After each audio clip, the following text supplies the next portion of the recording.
ஓம் சாந்தி.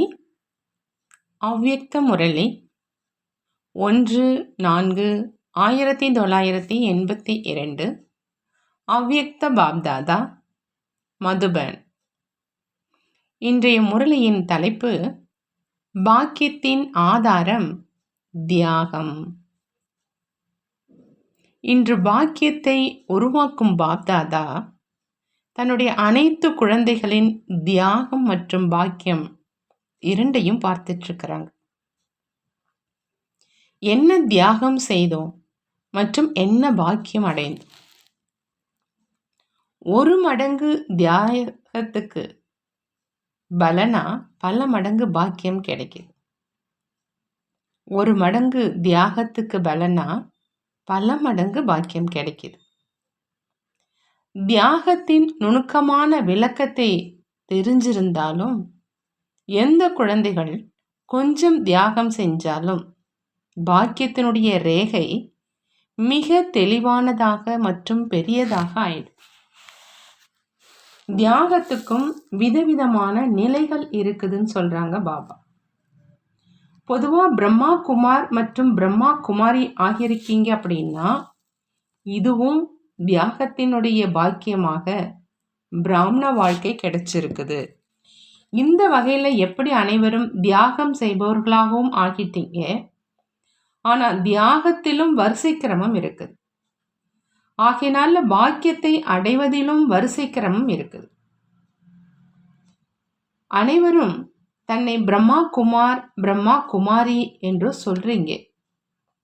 ஆனா பிரம்மா குமார் பிரம்மா குமாரிகளிலிருந்து ஒருவர் மாலையினுடைய நம்பர் 1 மணி ஆகிறார், வேறு ஒருவர் கடைசி மணி ஆகிறார்.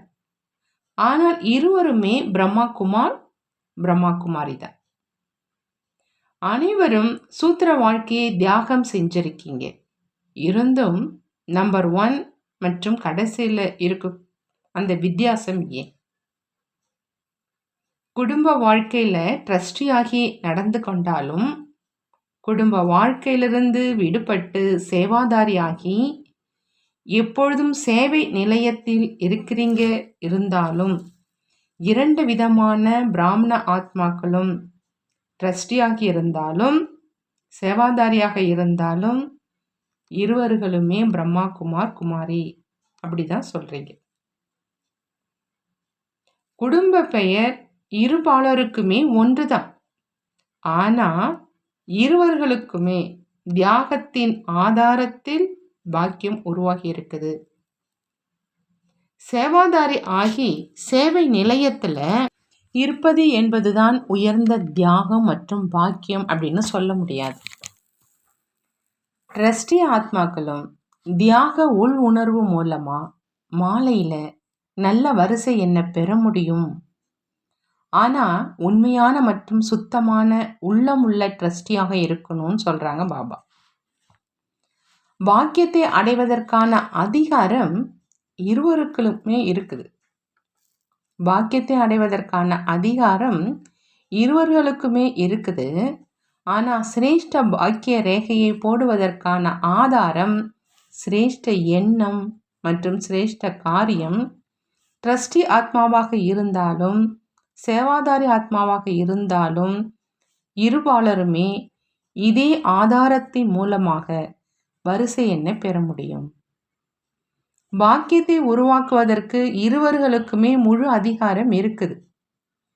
யார் உருவாக்க விரும்புறீங்களோ எவ்வளவு உருவாக்க விரும்புறீங்களோ அந்த அளவு உருவாக்க முடியும். பிரம்மா குமார் குமாரிகள் பிறந்ததுல இருந்தே பாக்கியத்தை கொண்டு வரீங்க. பிறந்த உடனேயே பாக்கிய நட்சத்திரம் பிறப்பு உரிமையாக ஆயிடுச்சு. பிராமணன் அப்படின்னாலே பாபா சொல்றாங்க பாக்கியம் நிறைந்தவங்க. ஆனா கிடைச்சிருக்கும் பிறப்பு உரிமையை மற்றும் பிரகாசித்து கொண்டிருக்கும் பாக்கிய நட்சத்திரத்தை எவ்வளவு முன்னேற்றம் அடைய செய்யறாங்க, எவ்வளவு உயர்ந்ததாக ஆக்கிக்கொண்டே இருக்கிறாங்க அப்படிங்கிறது அவங்களுடைய முயற்சியை பொறுத்தது. கிடைத்திருக்கும் பாக்கியத்தினுடைய அதிகாரத்தை வாழ்க்கையில் நடைமுறையில் காரியத்தில் கொண்டு வருவது அப்படின்னா கிடைச்சிருக்கும் தந்தையினுடைய சொத்தை சம்பாத்தியம் மூலம் அதிகரித்து கொண்டே இருப்பது அல்லது சாப்பிட்டு அழித்து விடுவது என்பது அவங்கவுங்க கையில் இருக்குதுன்னு சொல்கிறாங்க பாபா.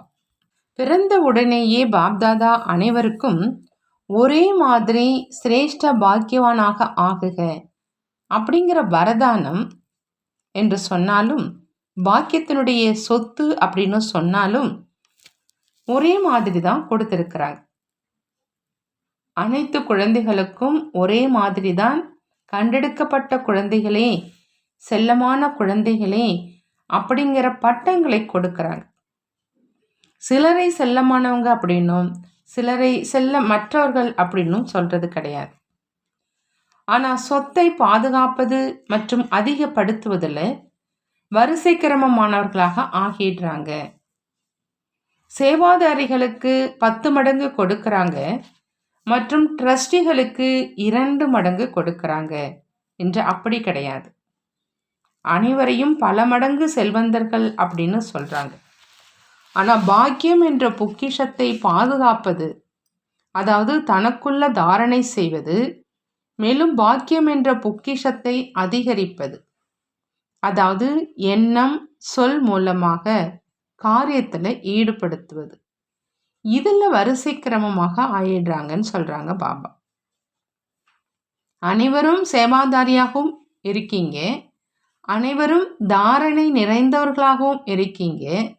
ஆனால் தாரணை சொரூபத்தில் வரிசை கிரமமாக இருக்கீங்க. சிலர் அனைத்து குணங்களும் நிரம்பியவராக இருக்கீங்க, சிலர் குணம் நிறைந்தவர்களாக ஆகியிருக்கீங்க,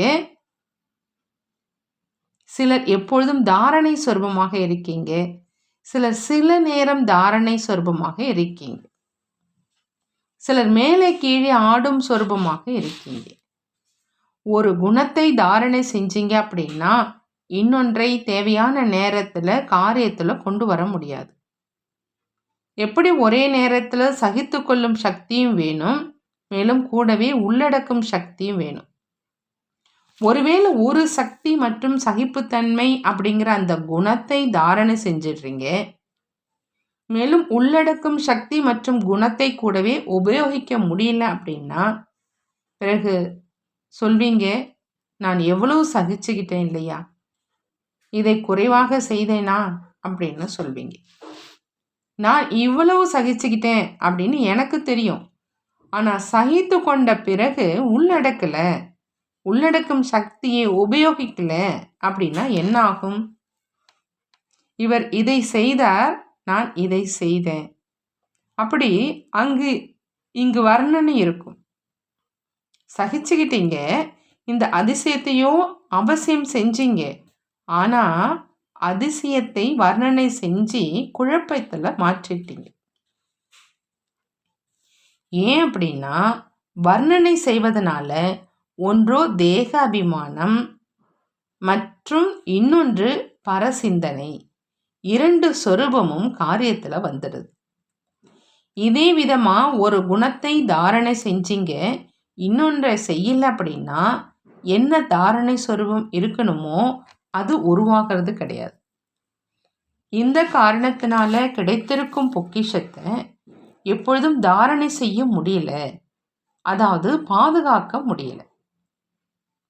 பாதுகாக்க முடியல அப்படின்னா இழந்துட்டீங்க இல்லையா?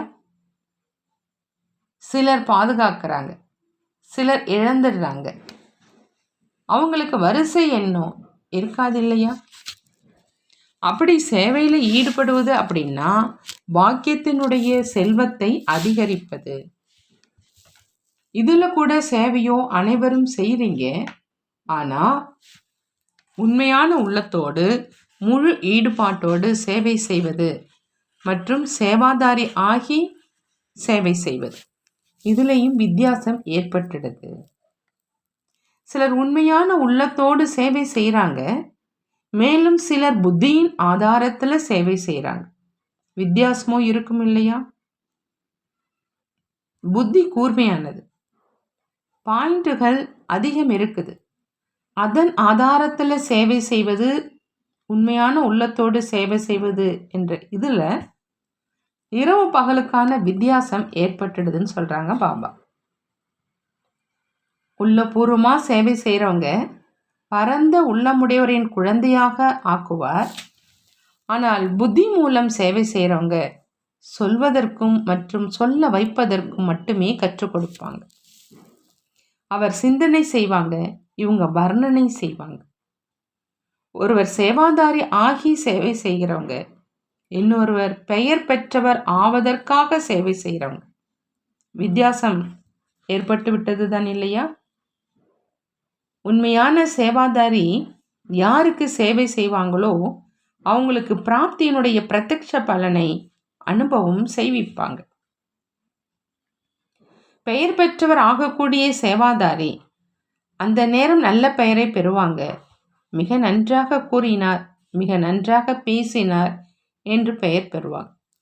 ஆனால் பிராப்தியின் பலனின் அனுபவத்தை செய்விக்க முடியாது. அப்படி வேற்றுமை ஏற்பட்டு விட்டது தான் இல்லையா அப்படின்னு கேட்குறாங்க பாபா. அப்படி ஒருவர் முழு ஈடுபாட்டோடு சேவை செய்கிறவங்க, இன்னொருவர் கொடுக்கப்பட்ட வேலை என்று சேவை செய்கிறவங்க. ஈடுபாடு உள்ளவர் ஒவ்வொரு ஆத்மாவிடமும் ஈடுபாட்டை ஏற்படுத்தாமல் இருக்க மாட்டாங்க. வேலை அப்படின்னு நினைக்கிறவங்க தன்னுடைய வேலையை முடிச்சிருவாங்க. 7 நாள் பாடமும் எடுத்துருவாங்க. யோக பயிற்சி முகாமும் செஞ்சிருவாங்க. தாரணை வகுப்புகளும் செஞ்சிருவாங்க. முரளி வகுப்பும் எடுக்கும் வரையிலும் கொண்டு வந்துடுவாங்க. ஆனால் ஆத்மாவுக்கு முழு ஈடுபாடு உடையவராக ஆக்குவது தன்னுடைய பொறுப்பு அப்படின்னு உணர்வதில்லை. கோர்ஸுக்கு மேலே கோர்ஸ் எடுத்துடுவாங்க. பல 7 நாள் பாடங்கள் எடுத்துடுவாங்க. ஆனால் ஆத்மாவில் ஃபோர்ஸ் நிரப்ப முடியாது. அதாவது சக்தியை நிரப்ப முடியாது. நான் மிக கடுமையாக உழைச்சிட்டேன் அப்படின்னு நினைப்பாங்க. ஆனால் சேவையினுடைய ஈடுபாடு உள்ளவங்க தான் ஈடுபாட்டை ஏற்படுத்த முடியும் என்பது நியமம். பாபா கேட்குறாங்க, அந்த வித்தியாசத்தை புரிஞ்சுக்கிட்டீங்களா? இதுதான் கிடைத்திருக்கும் செல்வத்தை அதிகரிப்பது. அதாவது இந்த காரணத்தினால எவ்வளவு பாதுகாக்கிறாங்களோ, எவ்வளவு அதிகரிக்கிறாங்களோ அந்த அளவு வரிசை எண்ணை முன்னுக்கு எடுத்து விடுறாங்க. பாக்கியத்தை அளிப்பவரோ அனைவருக்கும் ஒரே மாதிரி தான் பாக்கியத்தை கொடுத்திருக்கிறாங்க. ஆனால் சம்பாதிக்கிறவங்க சிலர் இழப்பவர்களாக ஆகிடுறாங்க, சிலர் சாப்பிட்டு அழிச்சிடுறவங்களாக ஆகிடுறாங்க. ஆகையினால 2 விதமான மாலை உருவாகி இருக்குது. மேலும் மாலையிலும் வரிசை எண் உருவாயிடுச்சு. வரிசை எண் ஏன் உருவானது அப்படிங்கிறத புரிஞ்சுக்கிட்டீங்களான்னு பாபா கேட்குறாங்க. அப்படி தியாகத்தினுடைய பாக்கியத்தை பாப்தாதா பார்த்துட்டு இருந்தாங்க. தியாகத்தினுடைய லீலையும் அளவற்றது. அதை பின்பு சொல்லுவோம்னு சொல்றாங்க பாபா. நல்லது. அந்த மாதிரி உயர்ந்த அதிர்ஷ்டம் நிறைந்த, எப்பொழுதும் உயர்ந்த எண்ணம் மற்றும் உயர்ந்த காரியம் மூலமா பாக்கிய ரேகையை பெரிதாக்கும் நிரந்தர உண்மையான சேவாதாரிகளுக்கு எப்பொழுதும் அனைத்து குணங்கள், அனைத்து சக்திகளை வாழ்க்கையில் கொண்டு வரக்கூடிய ஒவ்வொரு ஆத்மாவுக்கும் பிரத்யக்ஷ பலன், அதாவது பிராப்தி சொரூபம் ஆக்கக்கூடிய அந்த மாதிரி சிரேஷ்ட தியாகி மற்றும் சிரேஷ்ட பாக்கியம் நிறைந்த, எப்பொழுதும் தந்தை மூலமாக கிடைத்திருக்கும் அதிகாரத்தை, பொக்கிஷங்களை பாதுகாக்கும் மற்றும் அதிகரிக்கும் அந்த மாதிரி தாரணை ரூப நிரந்தர சேவாதாரி குழந்தைகளுக்கு பாப்தாதாவின் அன்பு நினைவுகள் மற்றும் நமஸ்காரம் செய்கிறாங்க. நாமும் நம்மளுடைய பாப்தாதாவுக்கு அன்பு நினைவுகள் மற்றும் நமஸ்காரம் செய்வோம்.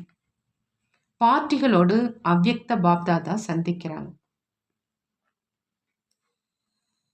பாபா சொல்றாங்க, பிராமணன்ல இருந்து பரிஸ்தா மற்றும் பரிஸ்தாவிலிருந்து தேவதை ஆகணும் அப்படிங்கிற இந்த லட்சியத்தை எப்பொழுதும் நினைவில் வைங்க. அப்படி பாப்தாதா கேட்குறாங்க, அனைவரும் தன்னை பிராமணன்ல இருந்து பரிஸ்தா ஆகுபவன் அப்படின்னு நினைக்கிறீங்களா அப்படின்னு. இப்போ பிராமணர், மேலும் பிராமணன்ல இருந்து பரிஸ்தா ஆக போறேன், பிறகு பரிஸ்தாவில இருந்து தேவதை ஆவேன் அப்படிங்கிற இந்த நினைவு இருக்குதா? பரிஸ்தா ஆவது அப்படின்னா பௌதீக உடல்ல இருப்பவராக இருந்தாலும் லேசான ரூபத்துல இருப்பது, அதாவது எப்பொழுதும் புத்தி மூலமாக உயர்ந்த நிலையில் இருப்பது. பரிஸ்தாக்களினுடைய கால்கள் தரையில படாது. மேலே எப்படி இருப்பாங்க? புத்தி மூலமா. புத்திங்கிற கால்கள் எப்பொழுதும் உயர்ந்த நிலையில் இருப்பது. அந்த மாதிரி பரிஸ்தாவாக ஆகி கொண்டு இருக்கீங்களா அல்லது ஆகிட்டீங்களா அப்படின்னு கேட்குறாங்க பாபா. பிராமணனாகவும் இருக்கவே இருக்கீங்க. ஒருவேளை பிராமணனாக இல்லை அப்படின்னா இங்கே வருவதற்கு அனுமதியும் கிடைச்சிருக்காது. ஆனால் பிராமணர்கள் பரிஸ்தா தன்மையினுடைய நிலையை எந்த அளவு கடைபிடிச்சிருக்கிறாங்க? பரிஸ்தாக்களுக்கு ஒளி வடிவமான உடலை காண்பிக்கிறாங்க. ஆகினால் எந்த அளவு தன்னை பிரகாச சொரூப ஆத்மா அப்படின்னு புரிஞ்சுப்பீங்களோ, மேலும் ஒளி வடிவமான உடல் உள்ள பரிஸ்தாவாகி காரியங்கள் செஞ்சிட்டு இருக்கிறேன் அப்படின்னு அனுபவம் செய்வீங்களோ. பரிஸ்தா அப்படின்னா தன்னுடைய உடல் உணர்வோடும் எந்த சம்பந்தமும் இல்லை. தேக சம்பந்தம் துண்டிக்கப்பட்டது அப்படின்னா பரிஸ்தா உடல்ல இருந்து அல்ல, உடல் உணர்விலிருந்து. உடலிலிருந்து சம்பந்தம் துண்டிக்கப்பட்டது என்றாலோ இங்கிருந்து சென்றுடுவீங்க. ஆனால் தேக உணர்விலிருந்து சம்பந்தம் முடியணும். உடலிலிருந்து சம்பந்தம் துண்டிக்கப்பட்டது அப்படின்னா இங்கிருந்து போயிடுவீங்க. ஆனால் தேக உணர்விலிருந்து சம்பந்தம் முடியணும். அப்போ இந்த வாழ்க்கை மிகவும் பிடித்தமானதாக இருக்கும். பிறகு எந்த மாயாவும் கவர்ந்து இழுக்காதுன்னு பாபா சொல்றாங்க. நல்லது. அடுத்து பாபா சொல்றாங்க, நான் இறைவனின் பூந்தோட்டத்தின் மலர்.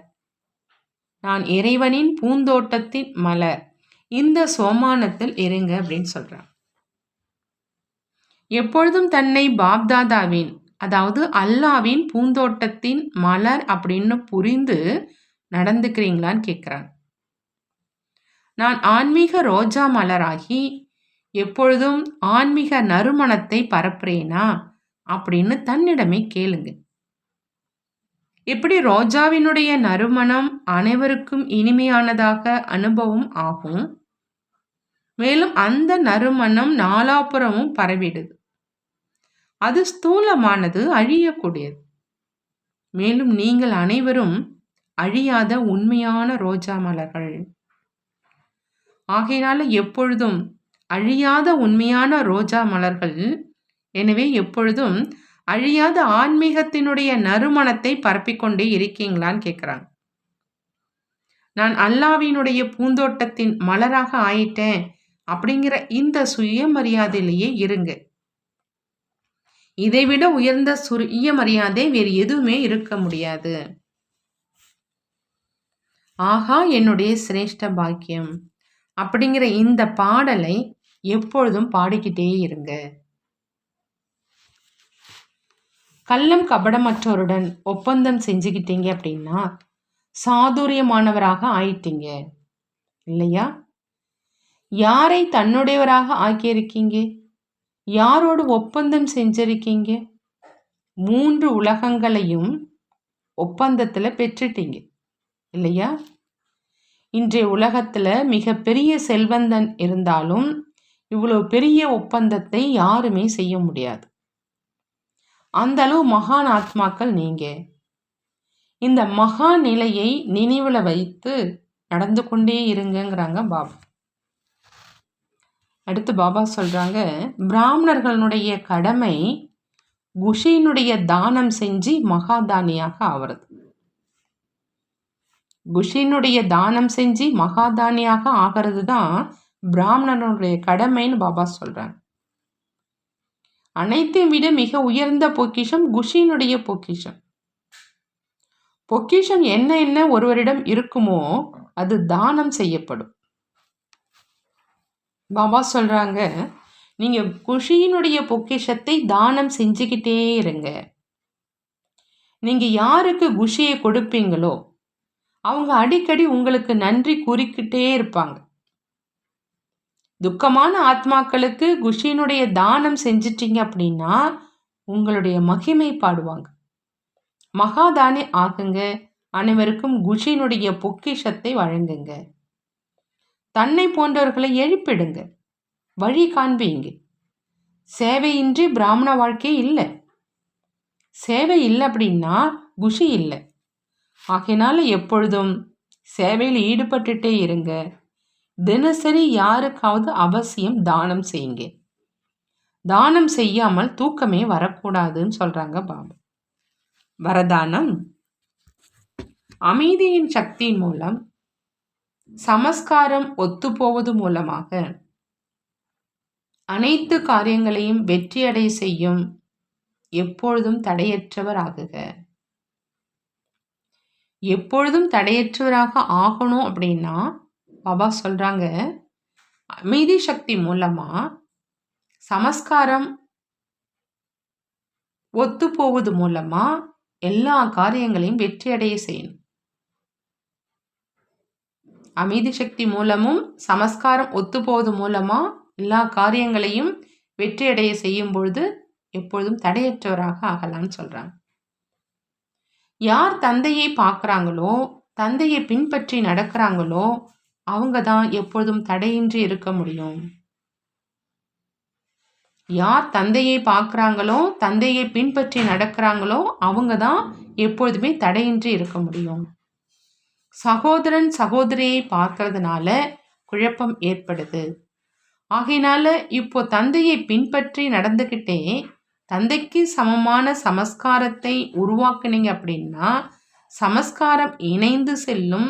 நடனம் ஆடிக்கொண்டே எப்பொழுதும் தடையின்றி இருப்பீங்க. அமைதியினுடைய சக்தி மூலம் மற்றும் அமைதியாக இருக்கிறதுனால எவ்வளவு பெரிய தடையும் சுலபமாக முடிவடைஞ்சிடும். மேலும் அனைத்து காரியங்களும் இயல்பாகவே நிறைவேறிடுங்கிறாங்க பாபா. ஸ்லோகன்: யார் ஒவ்வொரு விஷயத்தையும் ஒரு காலத்து பார்வையோடு பார்ப்பதில்லை, மேலும் ஒவ்வொரு விஷயத்திலும் நன்மை இருக்குது அப்படின்னு நினைக்கிறாங்களோ அவங்க தான் 3 காலத்தையும் தெரிந்தவங்க. யார் ஒவ்வொரு விஷயத்தையும் ஒரு காலத்து பார்வையோடு பார்க்காம ஒவ்வொரு விஷயத்திலும் நன்மை இருக்குது அப்படின்னு நினைக்கிறாங்களோ அவங்க 3 காலத்தையும் தெரிந்தவங்கன்னு சொல்றாங்க பாபா. நல்லது. ஓம் சாந்தி. நன்றி பாபா. நன்றி.